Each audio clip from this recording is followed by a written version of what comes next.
Welcome, Black. Welcome, Black. You are listening to the Seeds of Revolution, Daughters of the Whirlwind podcast, where we discuss legacy, history, resistance, and forward movement. The revolution is live. What's going on? A lot's going on. Wow. There's been a lot of changes since we've met like this. A lot of changes. Lots and lots of changes. So, as you can see, our names are, right under our faces. But for our listeners, I am Dr. Asantewa Sunni-Ali. I am Princess Mdaiyah Yisrael. And I am Aiyisha T. Obafemi. All right. I love how Aiyisha did the... And together we are Daughters of the Whirlwind. Daughters of the Whirlwind. Yes. Yes. So the last time we saw so many of you or even heard from folks like related to the podcast was the day that our Baba Bilal Sunni-Ali passed, December 30th, 2024. We actually had our screening of Seeds of Revolution Growing Up New African, and we went ahead and screened it. We did not do the talk back. I know some folks had questions about that. Some people didn't know if we had gone through with the actual screening, but we did. And we felt that it would be a good way to honor ourselves and our Baba in that moment, who is also featured in the film. So that was also really special, just seeing him like 10 years ago, with so much life in his body and, speaking truth to power, just about, the power of music and the power of younger generations carrying on traditions. So yeah, that was the last time so many of you, heard from us. And since then, there's been so many other changes. I can share mine really quick. I am a whole mom of 3 now. All throughout thank you, yay. All throughout the first half of season 4, I was 9 pregnant. So yeah, gave birth 30 days after Daddy transitioned. Which, is a whole thing unto itself. It's just so special. But yeah, that's my biggest change. There's been so many others, but that's been my biggest, what I've been up to since we last met for part 1 of season 4, and why we even split it the way that we did, so that, the birthing process could happen and we could still bring you this very important growing up series that we've curated. Absolutely. What about y'all? Well, for me, you all, this is Princess Mdaiyah. As our sister said, just the whole transition from, being a caretaker of our Baba and him passing and coming back home to my land was, a different process. Just having to kind of like reevaluate my life in so many ways to decide, what to do next and how to do it. Because, as a caretaker, you put so much into that process that a lot of things, not that it gets left to the wayside, but it just doesn't get your full energy. So with that being said, yes, I just reevaluated and started tackling the things that I know I had on hand. We have a school here, Goshen Hebrew Academy at Temple Kifarim. We were in our 4th year during the process of me being the caretaker. So I, was able to like put more energy to that with the education of our youth. So proud my niece, Amina Charm, attends, which is Dr. Asantewa's oldest daughter. So, that's always beautiful. And then just seeing that process through, which we just ended our school year, May 25th, which was so amazing. We had a great time. We had an aviation, free 2-day aviation program. We had our field day. We had our Princess and Princesses Ball, and we had our awards program for our students.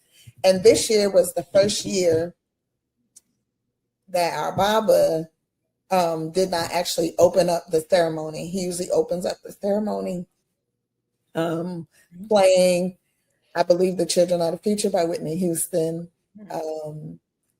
And so, yeah, so it was definitely. He would play it on flute. Yes, on flute. And so, yeah, it was definitely a different feeling. But however, we prevailed, we got through. And yeah, just being the caretaker, and I guess you could say in so many ways, curator of our land, and getting back to that, getting back to my garden, getting back to just cultivating the different projects that we have on the land. We're about to gather our animals again. So I'm about to have more sheep and goats to shepherd, and I'm enjoying that part. And yeah, you know, just picking up life day by day. Yeah. Yes. So for me, since we were all last together, I spent most of December in Africa, 25 days to be exact. Went to Tanzania, went to Cameroon, where I went and met our maternal line, the Takar tribe. Found out that one of my best friends and business partners is actually our cousin. Shout out to Dora Den. Hey, Dora. Whitley. And then we left Cameroon and we went to Congo, which was interesting because 2 weeks after we left, and it was a whole, thing happening over there. And then we ended in Ghana. And at each turn, I would FaceTime Baba and let him know where I was and show him. And so he was traveling with me. I think Princess Mdaiyah said she heard him telling somebody, yeah, I'm going to Africa. Learning different languages. He was going with me. And it's, it's really beautiful that it ended in Ghana, where, his paternal line is tied to. So that's, yeah, that was really, really beautiful. And so, yeah, we've just been navigating through all of these things. So the good, the bad, the emotional, the not so emotional. And I would be remiss if I didn't say that Princess Mdaiyah's eldest child and eldest daughter, Tahura Ama, graduated from Georgia State. Where's the screamers? And she is the first grandchild on the Sunni-Ali line to do so. So she's representing as a big cousin and big sister, that she always is. And she may be short in stature, but she's a giant. And on Mother's Day, we were able to surprise her with a graduation party. And so that was beautiful. And I think that was really the first Mother's Day for me that I didn't cry so much over mommy not being here. Yeah. I felt her with us, and that she was so happy graduated and that we were celebrating. So it was really, really beautiful. And it was a great way to spend Mother's Day. Yeah, it really was. Like, I feel that, like, I actually didn't, that was the first time I truly didn't miss mommy on that day. I didn't, it didn't make me overly sad thinking about Mother's Day. And I think what you said was, she was there celebrating with us. So it was like, we didn't even think like, oh, she's not here. Like she was right there. And we had her picture there, her and Auntie Laverne, and so it was great. It was beautiful. And I did want to say, because I did forget, that my big sister and I actually traveled to Belize. Oh yeah. What was that? 3 weeks after Baba passed, we went to Belize, where he last lived physically prior to living here on our land here in Georgia. But he lived back and forth in Belize, and we went there to pack up his belongings and, of course, things that belonged to our mother as well that he had with him. And so that was, for me, it was definitely something. I can't even describe the feeling, because I hadn't been back there since our family was on the run 43 years ago. So I hadn't been back to Belize in 43 years. And the irony of it all was, when Aiyisha and I landed, we got a little car we're driving. We're following. First of all, I don't know why we thought using our iPhone Google Maps. It wasn't working over there, guys. But what it did was it got us somewhere. So what it did, it directed us straight to the place where our family actually was living on the run. Ladyville. Us. We're just driving and we're like, and mind you, we get stuck in this alley. In the mud. Mm-hmm. We were just in a space. We were just happy to be there, just like, okay, let's go. We never stressed about it. It was very calm. I was like, okay, well, the only thing I was saying was, I don't have my weapon, but all right, Most High got us. Aisha was like, I'm gonna finish these chips, and then we gonna finish them. And then our angel showed up. Yeah, and then all of a sudden, this man came out of the blended of the houses from nowhere. We were like, what in the world? And we got his attention, and I'm talking about this man did everything, and got us out of the ditch, got us out, safely guided us to the road. And he said he wasn't even supposed to be there. He was not supposed to be there. And we blessed him with an offering, a love offering, a very nice one, because we were so appreciative. Yes. He said, "You don't know how much I needed this." Yep. And just like we needed you. Exactly. And he gave credence to the Most High as we did, because truly it was all in the Most High's hands. Our phones weren't working, so we couldn't call a tow truck. We couldn't tell anybody where we were. Yeah, we were. We couldn't tell anybody, okay, stuck in an alley in Belize, y'all. Like, we couldn't even, nothing. But the Most High was with us, most importantly. And so he sent that brother to assist us. And we didn't even get his name. He didn't get ours. But he was so beautiful spirit, beautiful energy. We'll never forget him. And I'm sure if we ever go back to Ladyville, we'll find him. Oh, we'll find him. Oh, yeah. I just wanted to acknowledge that we actually ended up in Ladyville. Yeah. I remember us calling Chaka, and we was like, Chaka, we're in Ladyville, and he was like, you're right where we were. Yeah. And it was just amazing, because even when we saw it, I was like, this seems familiar. And I was just glad that you went. Yeah. Because you hadn't been in so long, and we go often, and to actually pack up and do all of the things, and that was the emotional part, and we did it on the front end. And then on the back end, we were able to relax and be at a resort and enjoy ourselves. And our cousin Set Shakur joined us, and it was beautiful. Beautiful. Yeah, it was a beautiful experience, and I'm just grateful to the Most High that we were able to do it. And then on our way back, as we were driving on the highway to the airport, our nephew was being born. So we all Cosmos. We tried to wait for y'all. We tried. He said, "Y'all ain't here." Okay. We tried. We was on our way back. He said, all right. So as soon as, of course, we landed in Georgia in the United States, we headed, after we cleaned up, we headed straight over there to welcome our new baby into this world. So yeah, we've had an adventurous we've had a time. Yes. And we're still here. And we're still having a time. We're still having a time. So I'm grateful. So let's talk about what we got going on today. Yes. Just mention one more thing that I didn't say, it's significant to us, but on our land, we were able to bury our first person on our land. And it was very just powerful to be able to do such a thing. My husband's first wife, and I don't know, we've all been to burials, obviously, because we've buried mommy, we buried daddy, our father, our other father, our grandparents. But to actually, I don't know, doing this whole land life is amazing for me. And just seeing everything that our parents instilled in us come to fruition is amazing. And so, we have a cemetery here, and because we own our own land, we don't have to, we can do whatever we want, on this land.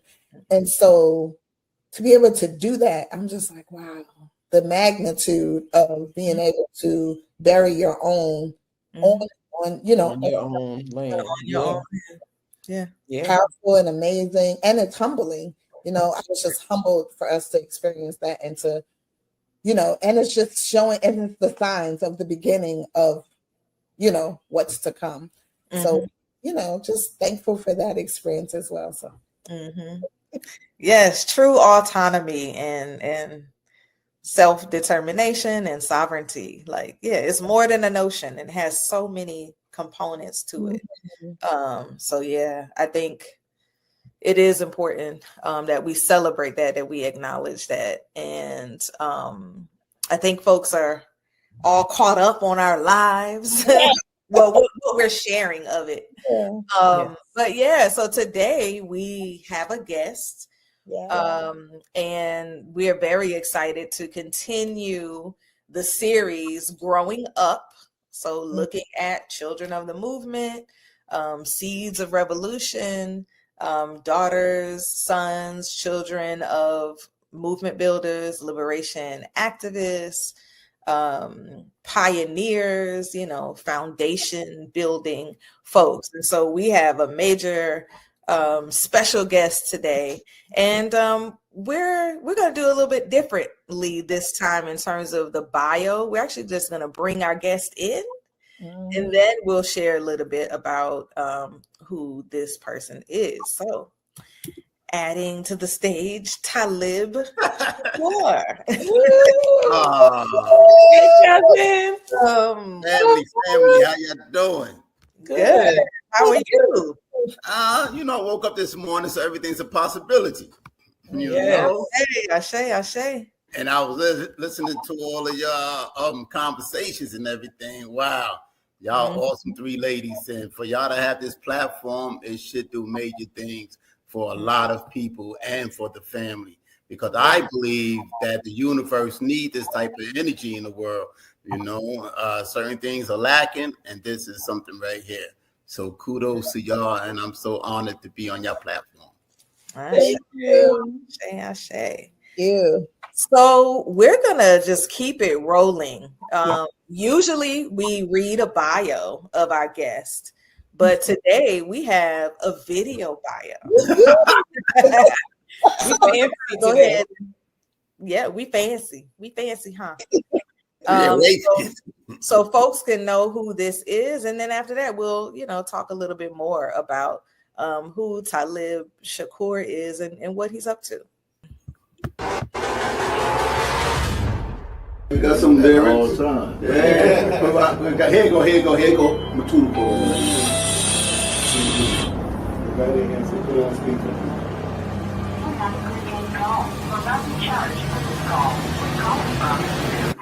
Shakur.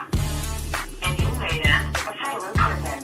This call is being recorded and is subject to monitoring. Hang up to decline the call or to accept dial 5 now. In which to block any future calls. Still bothering. What's going on? Ty, thank you for being here. My pleasure. And having this conversation. The journey of Tyrone Shakur, as recently told to Pastor A.R. Bernard, is an incredible story. Tyrone was born in South Jamaica, Queens, and had to hustle from the very beginning. In my mind, I was like, hold up, this can't be life. It can't be living like this. Tyrone soon realized the benefits of living a life of crime. In the beginning, it was easy. The money flowed, and Tyrone believed he could make it work until his first arrest and conviction. That didn't stop you. That didn't change your mind. I felt that I was going to get rich before I get caught. Bigger robberies led to more dangerous situations, and for him, a revelation. Following one heist, there was a massive shootout. He and his fellow thieves sat in a parked car. Bullets were flying everywhere, but miraculously, no one in the car was hit. That's when I realized that God protected me from that, because I have a greater purpose. Arrested for that crime, he served more than a dozen years at Sing Sing prison. He vividly remembers the first day. That night, I fell on my knees. And I said, God, please, by any means necessary, allow me to get out of this prison life safe and sound. He survived, and while in prison, dreamed of running his own legitimate business, a car detailing service. When released, he did just that, and it gave him the confidence to stay straight and to reach out to an old girlfriend. With God now on his side, he had just one more wound to heal. Shakur longed to meet his biological father. He finally tracked him down and wrote him a letter. A week later, he got a response. The man was the same father of rap star Tupac Shakur. When I opened it, on the top of the letter it says, wow, I finally got my son back. I'm never gonna lose contact with you again. He has visited his father and has also met his half-brothers and sisters and other relatives. He now spends time giving back by counseling at-risk kids. He also marvels at the circumstances that led him to where he is now. How'd I end up doing 16 plus years in prison and no scars, coming out victorious to whereas I could be here telling the story. I'm born in a fire, raised in a storm, a healer and fighter, a rebel was born. Dr. Mutulu, hands made to mend, but the system saw power they had to condemn. They labeled him danger, they shackled his name. COINTELPRO, put him deep in the chains. But freedom ain't locked in the bars they construct. His legacy breathes, it lives in the blood. Through the years, through the pain, through the sacrifice, revolution never dies, it just multiplies. Even in the dark, there's a spark to endure. That's how you know that you became a Shakur. I carry the name, I carry the scars, I walk through the flames, I talk to the stars. The struggle and war, I'm finding a cure. That's how you know I became a Shakur. I carry the name, I carry the scars, I walk through the flames, I talk to the stars. Through struggle and war, I'm finding my cure. That's how I know I became a Shakur. Tyrone was lost. All right. Beautiful. Yeah. Bravo, my brother. Bravo. Thank you. Work in progress. Work in progress. Right. Yes. Yes. So talk about that. Where are you? Where are you in that process of curating this documentary? Well, to be honest, I have so much footage now that I'm just trying to get the right directors and producers to put them together most correctly. A little backstory to it is that this isn't my thing. I promise you that. You know, I'm more of a behind the scenes type individual, low key, things like that. But once people started finding out about my travels and my life, they told me hands down, you need a movie, you need a documentary, you need a book, you need this, that, and the third. So my response to them was like, well, how do we do all of that? You know, this is not my element. I was just strictly, you know, street type of individual. And that's not, you know, glorifying it. But certain people have certain travels that, you know, it is what it is, so to speak. So once I started changing my life around and then focusing on blessings, because sometimes we'll get blessings and then it just slip through our hands. So when so many people tell you the same thing, you have to pay attention to it. And that's what started happening.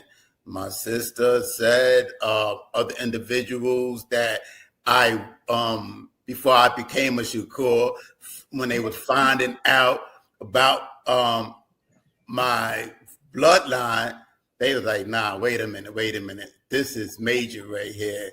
We got to find somebody to pick this up to take it to the next level.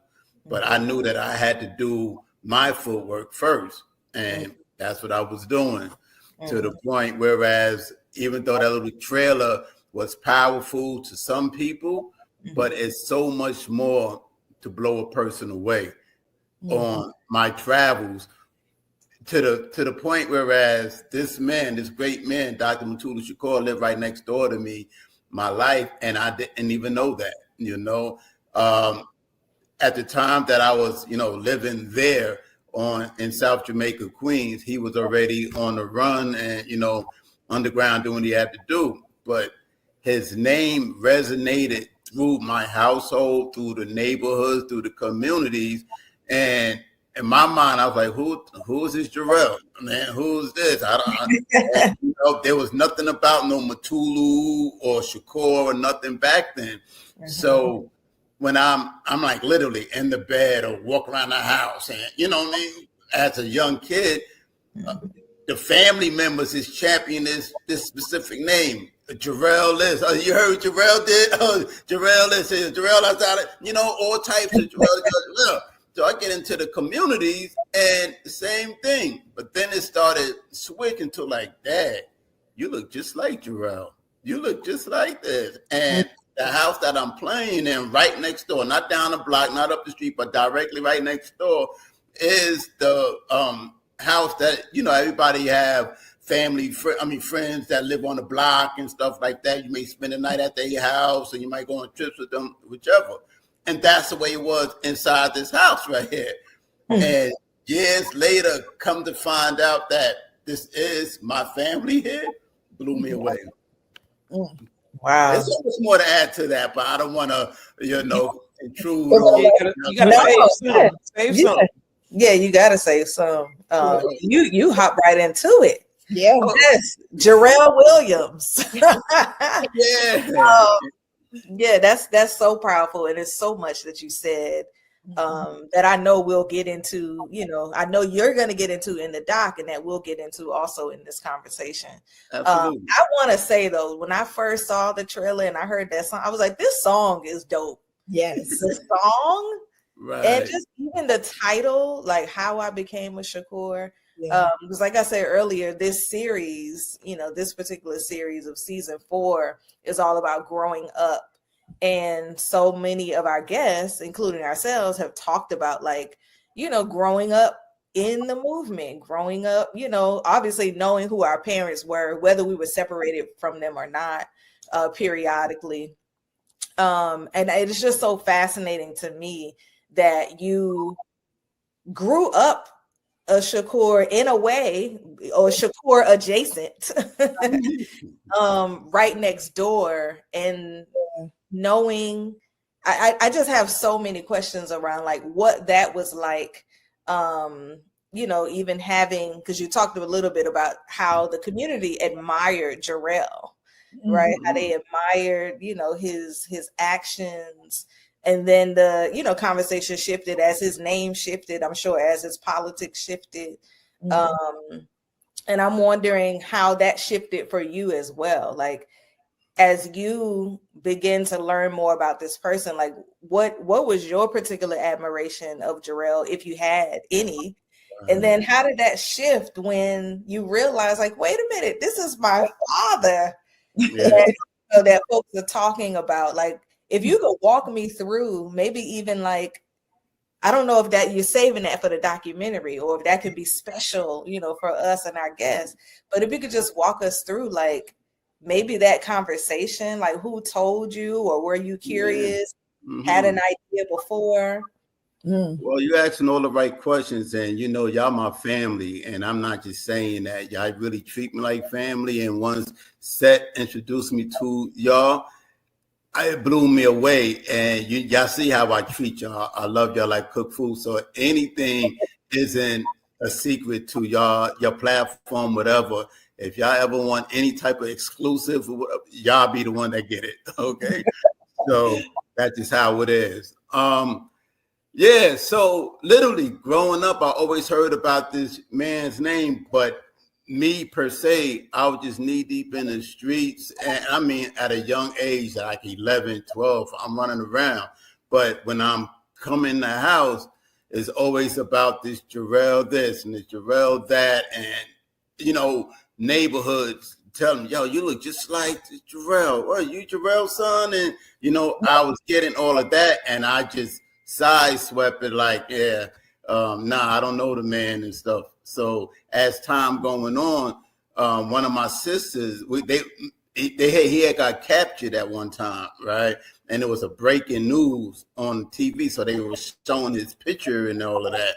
So I was in a room with one of my sisters at that time, and when it was on the screen, how parents are sometimes, they be like, you get in your room, go over there and watch TV, and they watching this, and so all the adults went into my mother's room and they closed the door and to watch this specific newscast, whatever was going on. But I knew it was something major, but I didn't know what it was. But my sister and I, we in her room, and us being nosy, we cut on the news. And sure enough, I'm sitting next to her, and she see the big picture of him on the TV, and she went like this, and then looked at me. She said, "Boy, you better ask mommy something." You better ask mommy something. So in my head, like, girl, you bugging out. I didn't think nothing of it. So as time going on, I'm still hearing the same thing. And then it switched to, wow, he look like Mutulu. Wow, that look like, don't he look like Mutulu? That type of conversation. So when I went to prison, I got captured and did the years that I was doing. It was resonated to people there as well. But then when I came home, I'm on the train going to work. And this is what made me ask my mother the question after all these years later. Older gentleman with African garment on was sitting on the train platform, kept going across from me. And he just kept on staring at me. So I had, I still had that mentality, man. Listen, if you get up, you're going to do it. Or we just going to be bowing into one of us win. I'm not going for that. So the train stopped and I stood up. And this man literally stood up like maybe 2 feet in front of me. So I just clenched my fist and just waiting for whatever's going to go first, He says, yo, man, are you possibly Dr. Mutulu Shakur's son? And mind you, this is years later, over 16 years later. And I'm up here, in my mind, I said, here we go with this again. Then I said, nah, sir, I'm sorry. No, I don't know the man. So now I go off the train platform and walk towards the right. He walks towards the left. Before I went to walk up the stairs, something told me to turn around. I turned around. This man is still standing in a crowded platform, looking up at me, shaking his head with bewilderment, like, wow. So I said, all right, that's it. I got off the train, got outside where I could get reception, and I called my mother. So I said, Ma, I got a question to ask you. She said, what's that, baby? I said, well, I never met my father before. So she said, you never met? And then she said the name that's supposed to be my father, man I never met or seen or heard his voice before a day in my life. So I said, have you ever introduced me to him? How would I supposed to meet him? You never introduced me. So she was like, yeah, I just couldn't get up with him. It was that type of situation. So I said, Ma, let me ask you the real question I want to ask you. I said, is it possible that Dr. Mutulu Shakur is my biological father? She took a breath for a second, and then she said, yes, son. Yes, that is your biological father.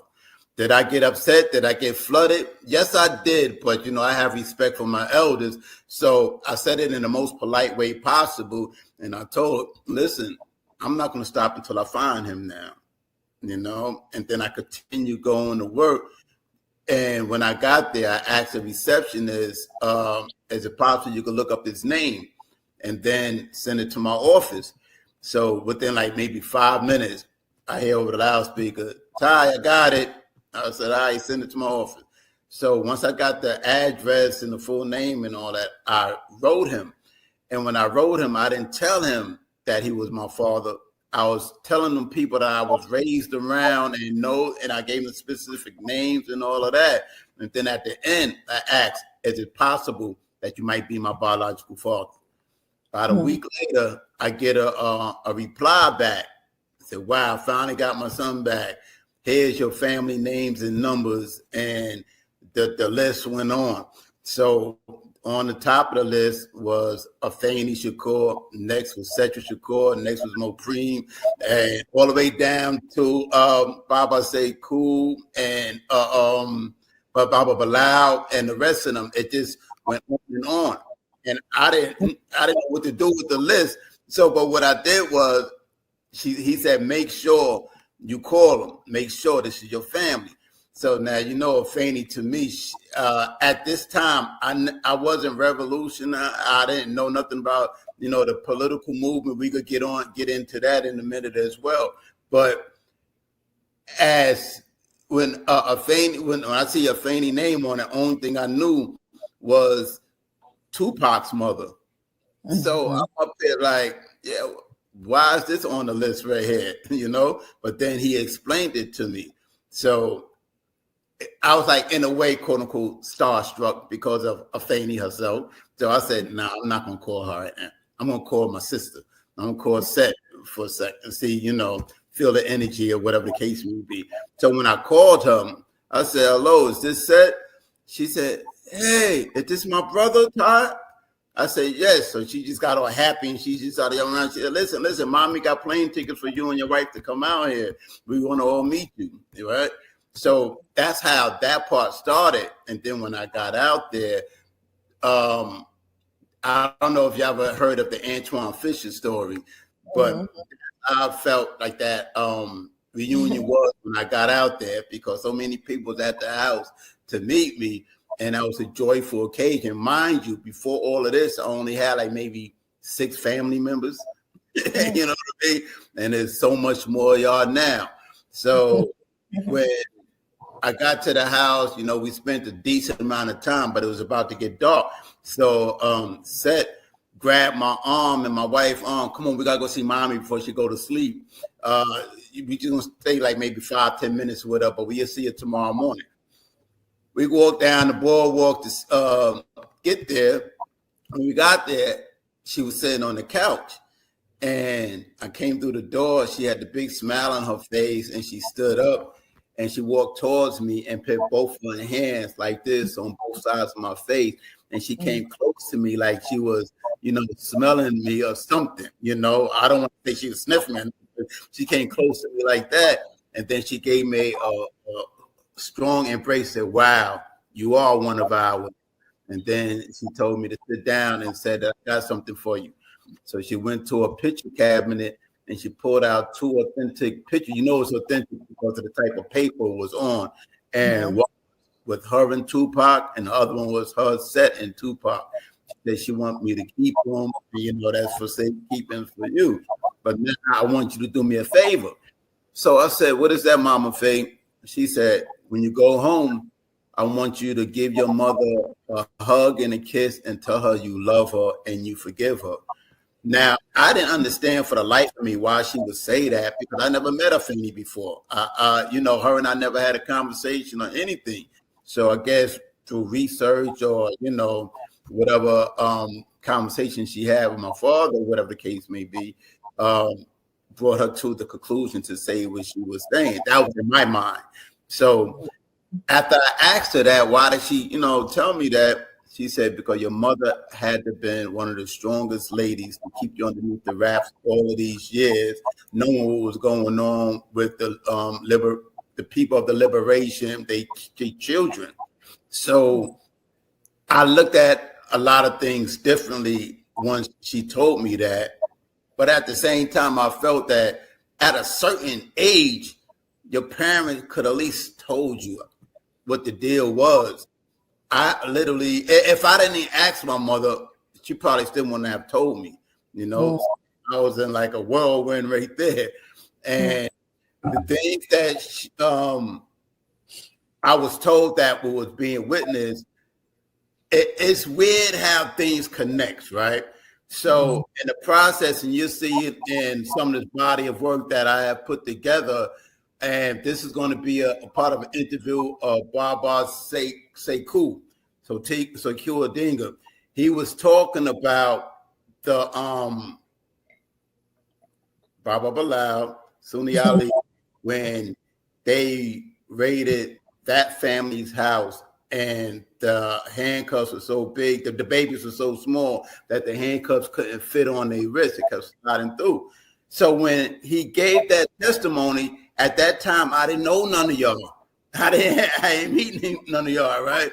So then here it is. After that testimony, we was talking. We was in communication. And, you know, maybe that was like maybe a month later.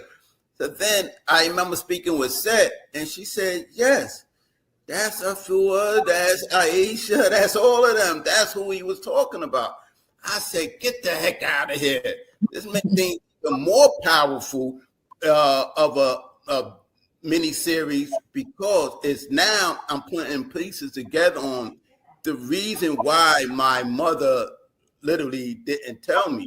When I had asked her, I said, oh, Mom, why you never told me about this? She told me that she didn't want the media in her business and, you know, things of that sort. In a way that didn't sit comfortable with me, because who give a doggone about a media when it's your blood family? You know, at least tell me, forget them. But I understood fear fear of a mother's love, protecting their children, their child.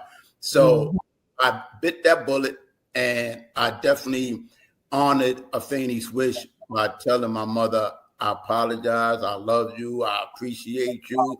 And, I gave her all the accolades that she deserved. Oh, snap, what happened? Can you see me?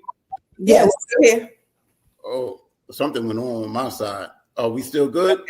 Yes, we can still see and hear you. Mm-hmm. Oh, okay. Well, my screen looked crazy, but it's all good, though. Yeah, as long as we good on your side. Yeah. All right. So, just quickly for context for our listeners, what year were you born? Because I think that'll help too with thinking about just the social political climate of that time and why your mom made that choice.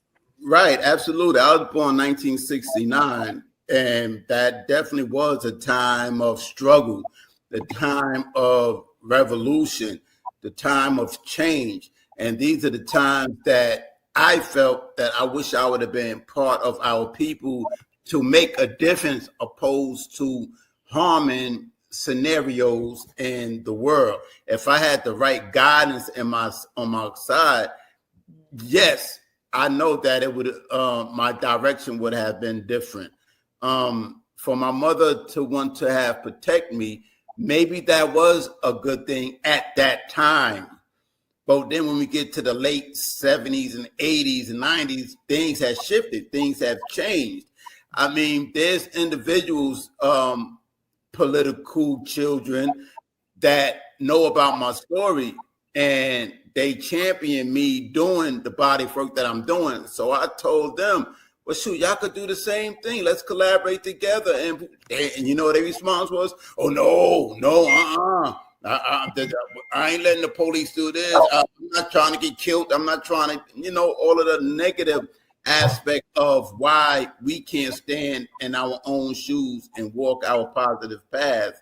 Because even though our ancestors and our brothers and sisters of the movement was doing everything for a positive reason, the narrative that I'm just going to say the opposite see, they see something different, and it's not that. So us as the babies of the revolution and moving forward, we have the same but different objectives. We want change, but we have different ways on providing change. Me per se, I can't see me doing nothing negative again in life. Why? Because I am not going to give the world the opportunity for what, to smear the family's name in my behalf, for two, to have me in prison for the rest of my life. It's different if I end up going to prison for something that I did do, opposed to something that I didn't do, and you got to sit up and you try to fight for your freedom. I've been through that, over 16 years incarcerated, and when I tell you the legal system, if your money is not up there and have political ties, yeah, you'll be sitting down for a while. Mm-hmm. Yes. I can add some more. I just want to just pause for y'all. Yeah, I mean, it's powerful. It's very powerful. And, I know we've talked, offline about a lot of these things. And it's just really, I'm really glad, we're all really glad that you found us, however you found us. Yeah. Yeah, I wish it would have been earlier, but, you're here now. So we'll take all of that. So I was going to ask, how was it the first time you actually met your father and you saw each other and you saw yourself? Okay, let's go through that situation. So what happened?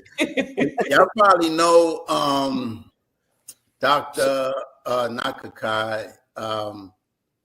Tatsu. Yes, Tatsu. Him and another acupuncturist lady, they the ones that took me to go visit him for the first time when he was in Victorville, I think California. So that ride, it was just us three. And from Mo Preem house, shout out to my brother Mo Preem as well. His house was like maybe an hour and a half away from, maybe 2 hours away from the facility that my father was held in. So that travel with us three in there, he kept on Tatsu kept on saying, "Boy, wait till your father see you. Or, wait till your father see you," and stuff like that. I said, "Man, would you stop that? You're making me more nervous." You know. So when I get inside the facility, him and I sitting down, me and Tatsu and the other lady that was there with us. We sat down for like maybe 20 minutes or so, and then there was like it was a door with a little window towards the right side. So Tatsu said, "There he is, right there. He's right behind that door." So I said, "Okay." He said, "Get up, go meet him." All right. So when the door opened, my father was a high-profile individual. So a lot of places he'd walked with security opposed to quote-unquote police security, if you know what I mean. So he had another inmate bringing him into the visiting room. So when it came through the door, the security that he had, the big dude with him, said, "Oh, shit, look at that mother effer. He looked just like you. Oh, my God." So the guy couldn't come all the way. He was just making sure Abu got to the visiting room safe. So he's going to wait for him on the outside of it. So when him and I got close enough, tears were coming down his eye, and he grabbed my head and damn near slammed my head into his chest and gave me a kiss on my cheek and said, "I'm never going to lose contact with you again. I love you. Sit down." And he told me to ask him any questions, anything that, was solidify any questions that I may have had or doubts I may have had. So Dr. Tatsu and her partner, they left out of the visiting room so we could have time to talk. So one of the first things I asked him was, "I just got to be honest with you. How do you know that I'm your son?" Right? He said, right. He said, "Mother effer." I know. He said, "I know when, where, and how you was conceived." I said, whoa, that's a little bit too much. I don't need to know all of that there. And then he started running down all the names and family members and stuff that even names and stuff that I didn't even put in the letter to him, and blew me away to the point whereas he really is my father. He knows all of this. He about all of this. He even told me the reason why I had to be underneath the wraps in a way. I use that terminology because I didn't think of something better to be said, but I feel that I shouldn't have been underneath the wraps. But what he told me was that was an agreement that my father and my mother had with each other, but I'm not knowing this all this time. Yes, one, for safety purposes, and I guess two was, they was in a relationship that they wasn't supposed to be in. I don't know. I don't know. However, that conversation went on, and ever since then, him and I stayed real close. I went to visit him often. I mean, if you see his visiting list records, you'll be blown away behind it. And from New York all the way out to Victorville, Lexington, Kentucky, all of that. From that short period of time, I made sure that I tried to learn as much as possible about his life, my life. What can I do to help the family to move forward? Of course, everything positive.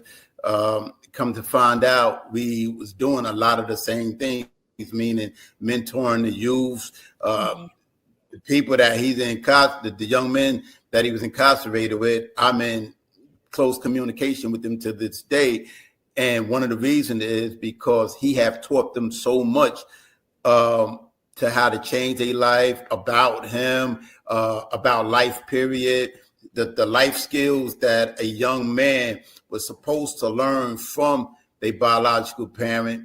he was able to pour into these young men that was incarcerated with him. Now they able to share with me about my father, who he is, I don't like to say was because he still is. Look, he lives through them, through himself, through these young men here. So that's some more of the reasons why the documentary miniseries is going to be more powerful, because it's not going to be a copy and paste type of body of work. And when I say copy and paste, when you look in the YouTubes and certain body of work of Tupac, Mutulu, Obafemi, individuals that people take the content and copy and paste it and make a whole different type of experience that they capitalize off of. I could guarantee that the body work that will be in the universe regarding our family and y'all, whether y'all like it or not, will be part of it. Okay, I'm just putting that in the universe. Because now, but seriously, we're good with that. Yeah, because it has to be, because it's a real travel. You know what I mean? One thing I don't want to do is be fake about anything. You know what I mean? Don't want to be fake. So the reason why it's not fake is because Baba Shakur spoke about y'all in the part of the documentary that he had put on my camera, right? So now that helps me to understand why my mother did not tell me about my family, because she is witnessing the same thing that Baba Shakur was witnessing regarding the raise in the house and taking the babies and this, that, and the third. And I'm just so thank God that y'all prevailed through all of that, because y'all beautiful family and y'all doing everything the correct way in life. So it would have been a tragedy for all of y'all to meet y'all demise on the strength of fear and anger and being spiteful, you know? So salute to y'all and the whole team. Ashe. Thank you. Yeah, powerful. And it leads to what you just said, leads to my question. How are you carrying on the Shakur legacy? Because, and that's a big question, because there is, like, you know, when you and I, like Aiyisha said, we always have all these conversations offline when we're just sitting with family, and that Shakur name is big. You know, of course, the industry, the world rather, only knows a small part of that Shakur name. Mm-hmm. So just understanding even parts of who that Shakur name is, how do you feel you're carrying on the legacy? Well, I really asked my father. I asked him a question about acupuncture and the movement. You know, I told him that I don't choose to be phony, right? I have to be real on who I am. And his response was that is a Shakur. You don't have to study acupuncture. You don't have to be a political activist.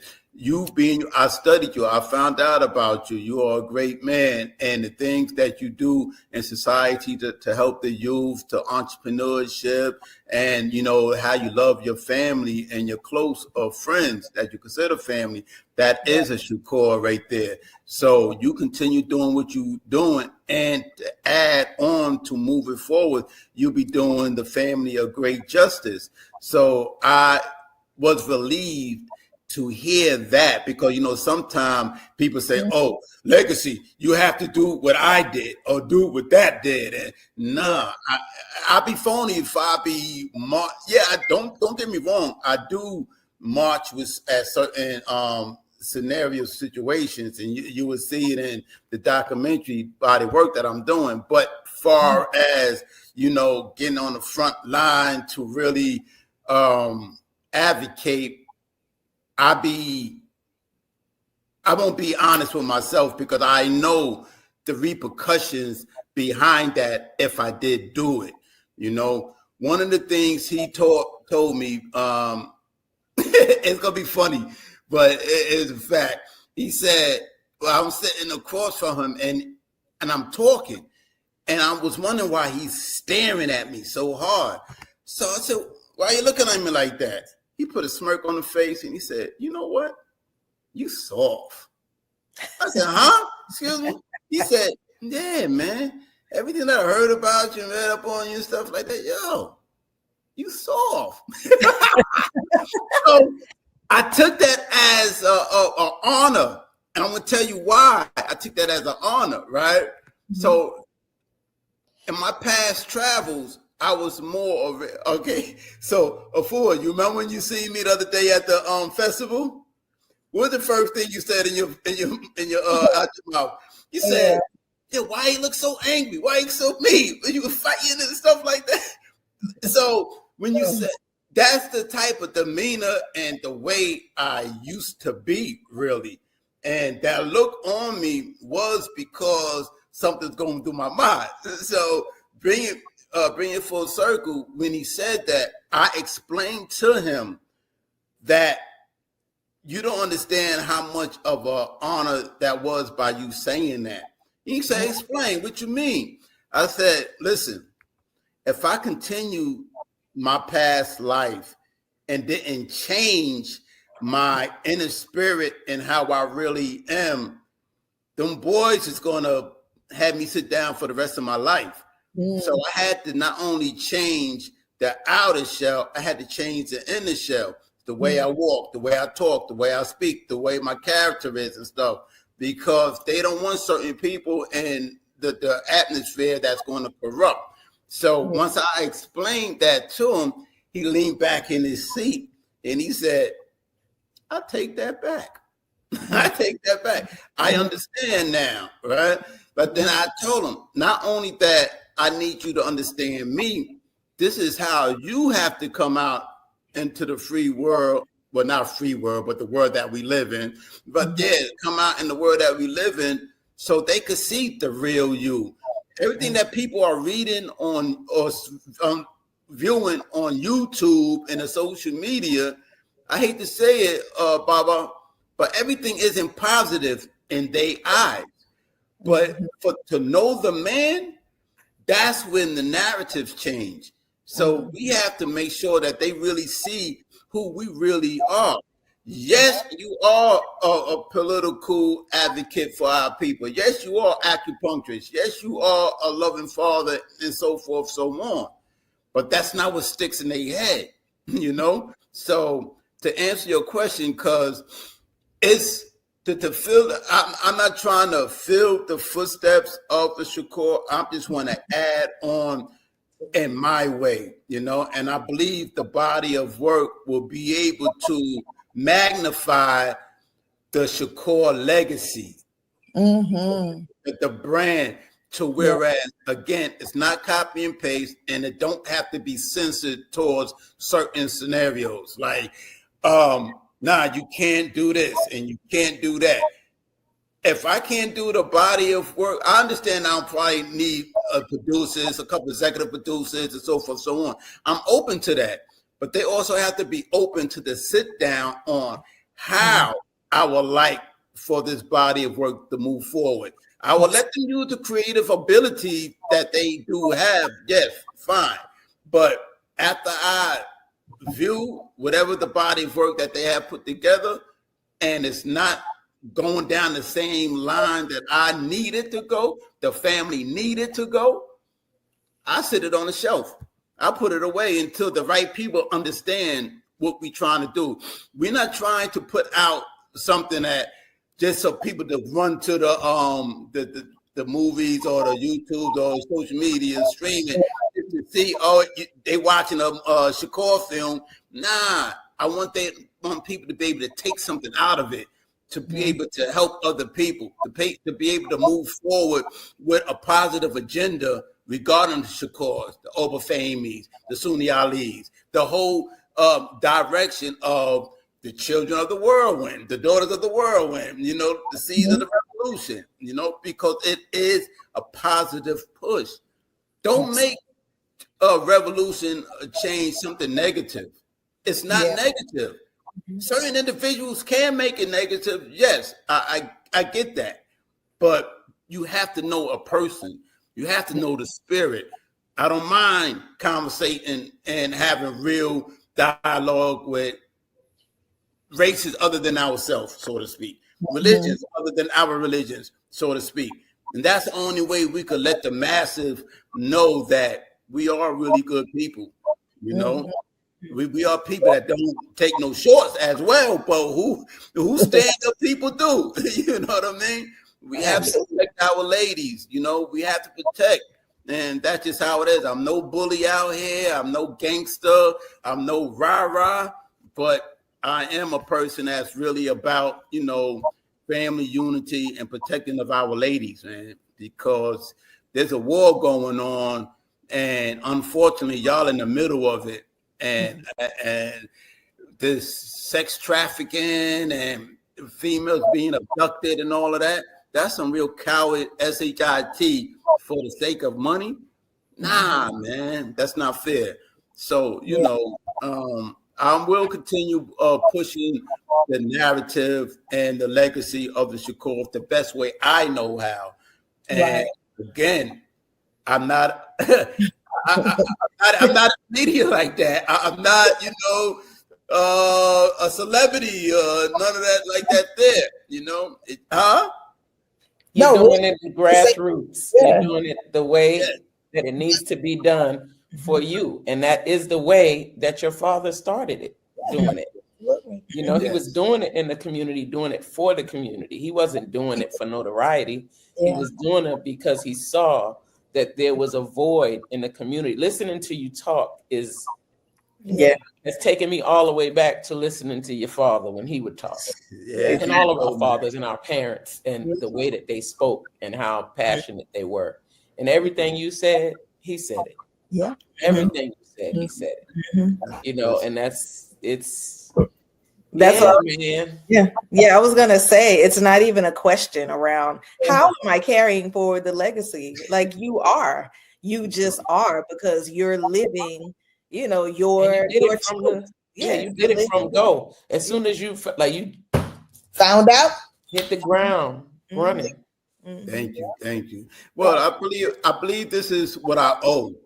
I owe y'all. I owe my other nieces and my cousins and my other family members my presence. One thing Afeni told me, and Seth tells me often as well, is that you need it. You are needed in our family. You can't, don't worry about the past. You are here in the right time. You know, sometimes I beat myself up. And she be giving me stories about her and Tupac, and she wished that I was around when the time he was around, or you would have had a great time. He would have loved you, and you know, all of the above. She got eerie one day, right? She called me in tears because I always text her. Because if I don't hear from her in a couple of days or a week, I'm texting, I'm calling, and stuff like that, right?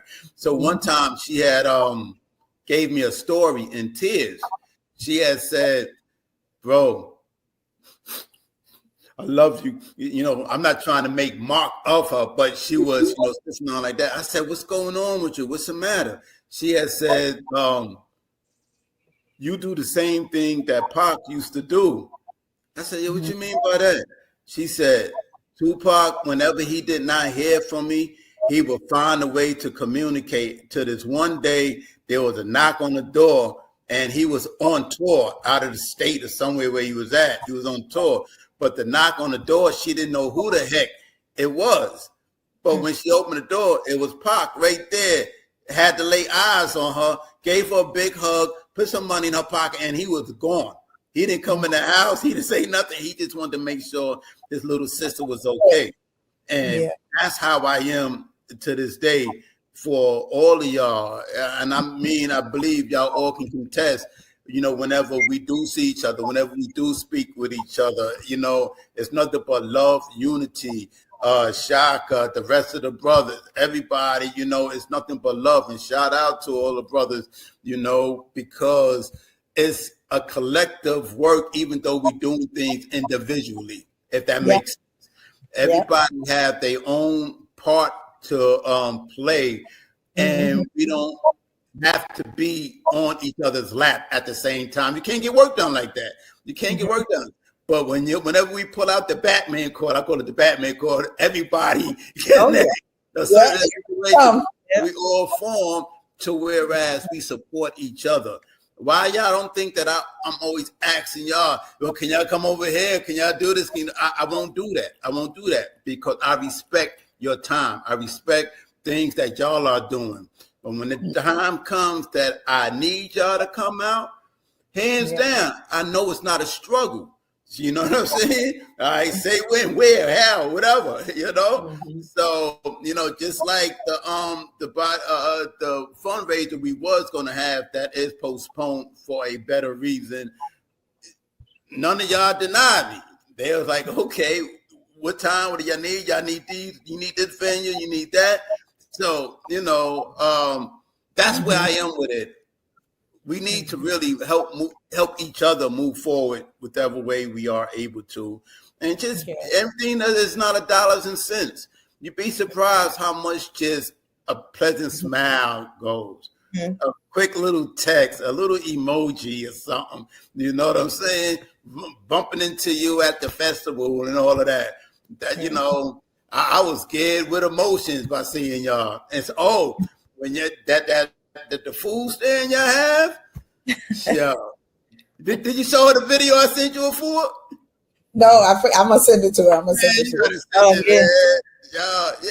It's just that, you know, I'm just proud of all of y'all. I know it's supposed to be about the Shakur, but I need to salute. I need to salute y'all. You know, y'all are amazing women, amazing queens, and y'all are doing everything that y'all supposed to do, and your ancestors, mothers and fathers is definitely shining down on y'all very brightly, and y'all just keep pushing forward. Ashe. Thank you. So I have to say this because I just been sitting here smiling and laughing and on the verge of tears. So I'm so excited for this documentary. I'm so excited for you. I'm so excited for us. Yes. That we get to celebrate, you know, your coming into the family. Yes. And there was a couple of years ago, I think we were at an event and they were honoring your dad, and you were like, I'm not the speaker. I'm not so much the speaker. And look at you. we asked maybe 2 questions. Speaking away. So I just wanted to say that, and I could listen to you speak, you know, for hours, you know, and I would love to, you know, even have a part 2 of this once the documentary comes out. Yes, and sure. we'll let folks know too. We will advocate and market and promote on your behalf on our platform. So for folks looking for the trailer or looking for additional information, we will be posting that in our description. Yes. So we close our episodes with something called the Power 5. And so we're going to share either a word or a phrase, and we want you to respond to that word or phrase with the very first thing that comes to your mind. Okay? So first word is right. Are you ready? Yeah, I'm listening. The first word is Shakur. First thing I think about is thankful to God. I say. And that's the meaning of Shakur. So, you know, of course, that's thankful to God. And then it's the family. It's the unity. It's the history. It's to do my very best to make all of y'all proud of me and do not smear our name in no kind of way. That's why I am so particular on taking interviews and taking pictures and videos, because of, you know, once it's in the universe, a person's able to manipulate it the way that they want to manipulate it. And that's not fair. I know y'all gonna do right by what we got going on. Other people that I did do interviews with, except for one, but to care that, didn't do right for, you know, certain things, you know. We have to protect what we have. And for a side note, a while ago, I can't say the person's name because I don't want to get a copyright infringement or nothing like that. But a known celebrity was, I seen something on YouTube that they were smearing, said that Set and Mopreme was smearing this person's name. But I hurried up and called them to protect them because I know it's not true. Yeah. So once I called Seth and she told me to send it to her, she said, baby, we truly appreciate you. I know you're not part of this industry type life and all of that. So everything that's going on, that's just that AI stuff. And if you didn't hear it out of my mouth or Mo's mouth or whatever, it's just that, you know, people just trying to drum up content. Don't worry about that, you know? So I'm saying that to say that these are things that I have to learn and protect on certain things. Because there's times, and we still on the Shakur name. I didn't forget about the question. So when I used to go on podiums, like go to certain events that they are honoring my father, the Shakurs and stuff, I see individuals that's selling items that's with family name and faces on it. And they not knowing that I had the credit card to all of where it's supposed to be going to. So when they telling me that, oh, we donated it to the family and friends and we doing this and doing that, I said, yeah, really? You donated it? Yeah, we did it. We got some more coming too. So I turned my back, open up my phone, go to my cash, the credit card number and all that. And I'm reading that there's nothing coming from them over there. So what I do is, you know, put like this, just protected the legacy, so to speak. I protected the legacy. And sound like Pac when they used to be selling his tapes on 125th Street. It's something similar like that, yeah. Because to be honest with you, that's not fair because I know how generous we are. So if you are making money off of the name, yeah, you're supposed to eat. But at the same time, there's other people. The reason why we opened up the family and friends and other donation networks is to help others. There's people that's political figures that's incarcerated that could use some of those funds for whatever stamps or whatever the case may be, or whatever way we may utilize the money for. But you're going to put everything in your pocket? That's not fair. So you got to be able. No, not at all. So not that's a Shakur now. Okay, what's the next one? The next one is a book everyone should read. A book that everyone should read. Okay, I'm going to say this book, but y'all might not understand the book. And the reason why I say this is a book must read, because to me, it signifies my father. And this is a conversation that I didn't know that he read the book. And I told him, if there's a book that ever to be, a movie that was ever to be made about you, they should use this book because of This Is You. But before I said that, he said the name of the book and it blew me away. The book is Standing by the Scratch Line by Guy Johnson, An Echo of a Distant Summer. This is Maya Angelou's grandson's book. And it's about a black cowboy, whereas when you read the book, everything that he went through, you could see it in the realm of my father being King Tremaine, because King Tremaine is the how to say, the main character. Yes, the main character of the book. So that's what it would be that those two books. Standing by the Scratch Line, Echoes of a Distant Summer. They some thick books now, so you guys ready to pay attention. Ready to read. Yes. Okay, what's a film that everyone should watch? How I Became a Shakur in theaters soon enough. Absolutely. All right. Your favorite revolutionary? All of our parents. Okay. I like that. Yeah, that's the perfect answer. The last one is, what is your prayer for the next generation? Pull your pants up. No, I'm just okay. I like Baba Bilal right there. Yeah. So, for the next generation is to wake up My prayers for our next generations to wake up, because the way they are running around like cowboys out here, and I'm not disrespecting them in no kind of way, but a lot of our youth and young adults are being murdered for no apparent reason.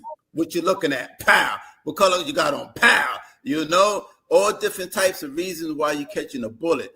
So my prayer for the next generation is for us brothers and sisters that weathered the storm to be able to grab at least one or two of them up to help change their mindset, to help guide them the right way for the next generation.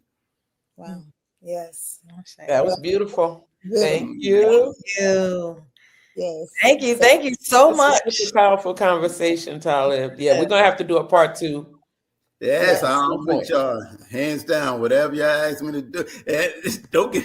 I was about to come over y'all way. I was like, yo, I was like, okay, is it in person? Is it this? Is it that? Part two will be in person. Part 2 will be in person. I mean, I'm just trying to find any way to hug y'all. That's it. So that's why I thought it would be in person. But, okay, next time. Yep. So thank you so much, cuz. Thank you so much. Make sure you guys, we will promote How I Became a Shakur with our special guest, Talib Shakur. Make sure you all support his documentary, support his movement in this process, support all the different processes and movements and organizations that our family is involved in at this time. The Tupac Amaru Shakur Foundation, Seeds of Revolution, Daughters of the Whirlwind, Mutulu Shakur Friends and Family. As our cousin stated, all the funds that are still collected go to political prisoners, those who are in exile, and other type of organizations that are here to help the youth. And also, continue to support and the campaigns for the political prisoners that are still behind bars. So free them all is the call every time, every day. Free them all. Right now a lot of our support and prayers are going to Imam Jamil, as they have given him a sentence of his life and he's still behind bars. They're only looking at 8 months now. And so, our prayers for him to be freed so he can be home, as, our uncles your father and our other uncles who have been allowed to come home and be with family, to leave this world in a space of being surrounded by their loved ones. So we thank you again, Talib. And yes, our next episode, we're going to go a little deeper, talk about just, that whole reunion too, of when Uncle Mutulu came home, and, all the different things that, we all have gone through. So most high willing, we will see you again very soon. Yes, we love you so much. Thank you. All right, peace. All right, peace. Peace. Oh, that was beautiful. That was great. It was. Okay. All right. Yeah. Super, super powerful. That's all I can say. I think we said it all, throughout the episode. We did. And I was seriously on the verge of tears and I was too. I kept so this guy.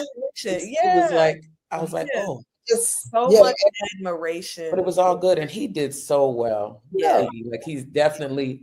But you know what happens? He's daddy's son. When they leave, it comes in you. Like it's coming more. So that's why he's showing up more. You see that hair? That hair went all the way white. Yeah. All the way white. It's like, okay. And that's it. So yeah. I mean, it literally, I just was sitting there like, this just is a reflection of Fulani and Mutulu right here. And I could just see all of sitting there smiling like, look at our children, look at our children, and we are our ancestors for sure. Absolutely. Yes. So we got to try. Yes. We want to thank everyone for tuning in. Yes. And we will see you on next episode. And thank you.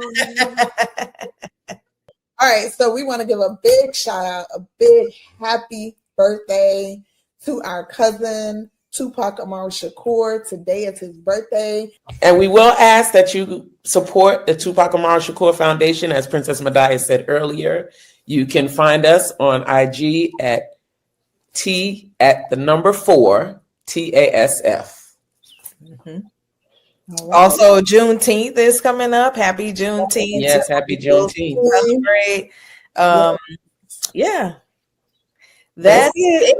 Is that the end? No. Be blessed. Happy birthday to Uncle Stay Cool, because his birthday's coming up.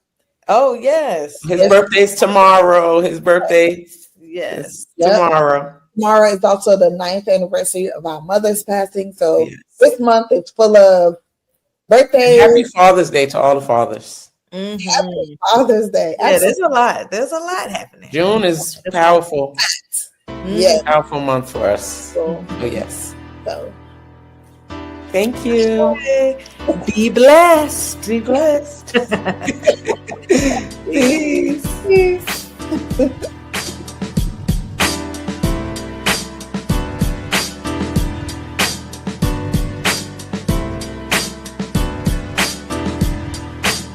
Look for me in the whirlwind. Hey, revolutionaries. Thank you for tuning in to this episode of Seeds of Revolution, Daughters of the Whirlwind podcast. To join the family, like, subscribe, and share with who you think should be a part of the fam. Comment if y'all want us to cover specific topics or if you have questions. Peace.